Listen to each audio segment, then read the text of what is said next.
Yo, what's up, guys? You ever wake up, check the news, and just think, man, the world is a messed up place? Yeah, me too. Every day we see the darker side of humanity, people doing things so insane, so disturbing, that it makes you question what's really going on inside their heads. Some of these crimes, straight up nightmare fuel, and unfortunately, these aren't just stories from some horror movie. This is real life, but hey, that's where I come in. My name's Michael, and I dive into the craziest true crime cases, breaking them down so we can try to make sense of the madness together. Today, I've got another unbelievable story for you, straight out of Iceland. Picture this, a cold January night in Reykjavík. The city, usually peaceful, is buzzing with nightlife. Among the crowd, a young woman named Birna Brjánsdóttir, out having fun, enjoying her weekend. Nothing unusual, right? But then, boom, she disappears. Surveillance cameras capture her last moments, walking alone, slightly unsteady, heading toward the sea. And then, she vanishes. At first, no one panicked. People lose their phones, crash at a friend's place, sleep in. But as the hours stretched into days, it became clear. This wasn't just a night out gone too far. Something terrible had happened to Birna, and when the truth finally surfaced, it sent shockwaves across the entire nation. Buckle up, because this one's going to get dark. Let's get into it. Speaking to the press meant more eyes on her daughter's case. She would do it that night. The story of the young woman who had vanished from one of Reykjavík's busiest streets dominated the evening news, sending shockwaves through the nation by Monday morning. Birna's disappearance was on everyone's lips, in shops, on buses, and at workplaces across the country. People speculated on what could have happened. The case struck a nerve. Not just because of the mystery surrounding it, but because it was unfolding in one of the world's safest nations, with its small population and high economic equality. Iceland had long been known for its remarkably low crime rate. Violent crimes were so rare that in some years not a single homicide was recorded. In fact, the police force itself was unarmed. Detective Gore Grimson wasn't watching the news that Sunday night, but as he finished dinner with his wife, his phone rang. He was instructed to report immediately to Reykjavík's police headquarters. Driving to the station that night, he wasn't overly concerned. In his experience, cases like this rarely turned out to be serious. Each month, several disappearances were reported in Iceland. In the countryside, it was often hunters or hikers who lost their way in the vast, uninhabited landscapes in urban areas. Most missing persons cases involved runaway teenagers, individuals struggling with addiction, or those with mental health conditions, including Alzheimer's patients, who had wandered off more often than not. Young adults reported missing in Reykjavík were found within a day or two, usually embarrassed after failing to inform their families that they had crashed at a friend's house for the night. It was, after all, something Birna had collected a sample of Birna's clothing, far sparer than in other European capitals. Low crime rates and public opposition to mass surveillance meant that CCTV cameras were scarce. Still, detectives had managed to reconstruct Birna's movements after she left the club early Saturday morning. Though the footage they recovered was grainy, in the video she appeared slightly intoxicated and hungry, stopping at a late-night food stand to buy a falafel, dressed in black boots, dark jeans, a grey sweater, and putting in her order from the cashier, Una Apsela, a black-hooded sweatshirt. She walked slowly along the well-lit commercial street. The area was lined with brightly lit storefronts and street lamps every 10 m, ensuring that even in the dead of night the city center remained illuminated. And yet somewhere between that moment and 5:50 a.m., she vanished. In most places, a young woman walking the streets in the early hours might raise concerns. But in Iceland, it was nothing unusual. People of all ages, men and women alike, moved freely at any time of day or night, secure in the knowledge that violent crime was almost non-existent, despite the biting wind and the cold temperatures. Birna seemed unfazed. She had had a few too many drinks, and at one point she dropped some coins, bending down to retrieve them before continuing her slow but steady walk. Surveillance footage captured her from multiple angles as she made her way through the city. In one moment, she turned a corner and headed down a narrow street leading toward the sea. Detective Grimore watched the footage carefully, taking note of small details. Her dropped coins, the casual brush of her shoulder against a passerby. Then, in the next set of surveillance images, taken a few blocks further, Birna was gone. On. She had either turned down a side street or gotten into a passing vehicle. Reviewing the footage again, the detectives noticed something. A small red K Rio driving in the opposite direction of Birna. Had she gotten into that car? It was a possibility the investigators had to consider, but the video quality was too poor to make out the driver or the license plate when the police ran a check through the National Vehicle Database. They found over 100 cars of the same make, model, and color in Iceland. By 2 a.m. BN's parents arrived at the police station. Detective Grimmer showed them the surveillance footage. When Sela realized they couldn't even identify the red car's license plate, she was furious. To her, it seemed like something that should be simple, just like in the movies. But the officers explained that real-life investigations weren't that straightforward by Monday afternoon, with no new leads. The police took an unusual step. They held a press conference, appealing to the public for any information that could help locate BNA or identify the driver of the red Kia, though Sela still felt that authorities weren't treating her concerns with the urgency they deserved. She agreed to stand beside Grimore at the press conference. She told reporters about Burn Love. For English and travel, mentioning that her daughter and her best friend Maria had been planning a trip to New York. She speculated that BNA, being friendly and outgoing, might have stopped to chat with tourists on her way home. She also revealed that her daughter had recently joined a dating app after ending a relationship. Detective Grimer provided updates on the ongoing search efforts. The case had now been taken up by the Icelandic Search and Rescuers Association, an organization with a century-long history of responding to emergencies in Iceland. Natural hazards posed a far greater threat than crime, making this organization's presence in rescue operations a reflection of the country's unique reality. Ordinarily, Icelandic authorities discourage civilians from joining search missions, as untrained volunteers could do more harm than good. But in Bjarna's case, they made an exception. The response was overwhelming. Hundreds of people stepped forward to help, marking the beginning of the largest manhunt Iceland had seen in recent memory. Just hours after the press conference, as Monday drew to a close, an unexpected development changed everything. Two young brothers in their 20s decided to retrace the last known signal from her phone. Following their instincts, they made their way to Haffa's harbor. There, between the road and the sea, they found a fenced-off industrial site containing 3 massive oil storage tanks.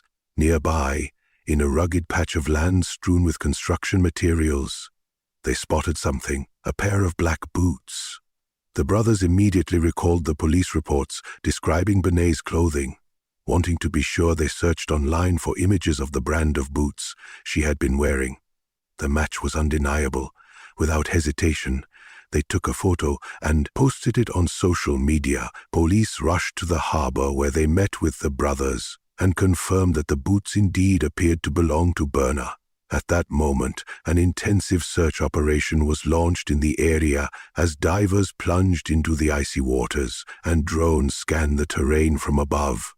Detectives, under grimmer command, revealed viewed security footage from the harbor, and then they found something at around 6 a.m. On Saturday morning, shortly after Birna had vanished, a red carro had entered the harbor. The red carro was found parked beside a tuller named Polar Nak, a fishing vessel registered under the flag of Greenland. As investigators reviewed the surveillance footage, they noticed a man stepping out of the vehicle from the passenger side. His movements were slow and unsteady. He was clearly intoxicated. Staggering slightly, he made his way toward the ship before the car drove away. This time, luck was on the police side. The license plate was fully visible, allowing them to quickly trace the vehicle back to a rental company. Upon contacting the business officers, learned that the car had been rented by a crew member of the very fishing vessel captured on security footage. Records showed that the individual who had signed for the car was Thomas Møller Olsen, a 25-year for the Greenlandic national. When authorities requested access to the vehicle, the rental company informed them that Thomas had returned it around midday on Saturday. Since then, it had been rented out again to a young family determined to examine the car. The police tracked it down and inspected it thoroughly. It had recently been cleaned. When they interviewed the family, the parents mentioned that their child, who had been sitting in the back seat, had complained about a strong chemical odor. Upon seizing the red Kia for forensic analysis, investigators found reddish stains on the back seat. However, Iceland lacked the forensic facilities to properly analyze the samples, so they were sent, along with a DNA reference sample from Birna, to a laboratory in Sweden. As detectives attempted to locate Thomas and another unidentified man seen in the footage, they discovered a troubling complication. The Polar Nanok had set sail on the afternoon of Saturday, January 14th, taking both men with it. Despite the setback, investigators dug deeper into Thomas Møller Olsen's background. They learned that he had a prior conviction for drug dealing in Greenland. He was also trained mixed martial artist and was in a relationship, though he had no children with. Suspicions mounting, the case turned into a race against time. For Detective Grimmore and his team, the urgency was clear. The longer the suspects remained at sea, the greater the risk that they could destroy evidence or coordinate their stories. However, the pursuit of the Polar Nanok was not straightforward. The situation required delicate diplomatic negotiations, as law enforcement had to navigate legal jurisdictions, obtain the necessary permissions, and coordinate with maritime authorities. After an intense effort, they finally secured the approvals with the cooperation of the ship's captain officers. From the Icelandic National Commissioner's special unit were transported by helicopter to the fishing vessel, braving harsh weather conditions. Once aboard, they arrested Thomas Møller Olsen and Nicola Ollen II, man seen in the surveillance footage. Despite sharing a surname, the two men were not related. The ship's captain agreed to comply with the Icelandic authorities, and after 12 hours, the Polar Nanok changed course and returned to Icelandic waters. As the ship was searched, officers uncovered 50 pills of hashish in Thomas's cabin. A significant find, but not the most critical piece of evidence. What truly stunned investigators was what they found in the ship's garbage disposal.